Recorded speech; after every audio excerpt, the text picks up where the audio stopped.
MC da Peste 2014, estamos chegando no lançamento. É mais ou menos assim, tá ligado? Momentos da vida, não quero que aconteça. Fatos, histórias de tristeza. Senhor meu Deus, me dê uma luz. Quero tua glória, louvar a Jesus.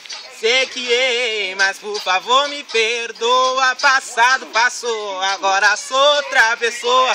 Senhor meu Deus, me dê a vitória. Não faço mais nada que te magoa.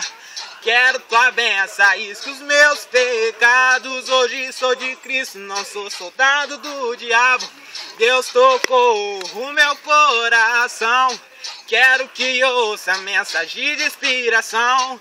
Pense duas vezes, vai fazer coisa errada. Pense nas consequências para que você não sofra. Eu aprendi que Deus é o suporte. Com forte força e fé vocês vai ter a vitória. Vai igreja, pedir perdão. Amanhã pode ser tarde, meus irmãos. Pense nos maus que você fez. Pense quando tu morrer, para onde vai viver? A vida é curta, mas a alma é eterna. Pense duas vezes o que quer a sua vida. Deus abençoa quem tem um bom coração. O da Peste vai cantando, mexendo com as emoções. Só eu sei o que eu sofri. Não quero que sofra o que eu vivi. Deus me deu o dom de cantar. Com fé em Cristo, Senhor Jeová. Tudo vai dar certo se vocês têm fé. Aí molecão, seja o que Deus quiser. Momentos da vida, não quero que aconteça. Fatos, histórias de tristeza.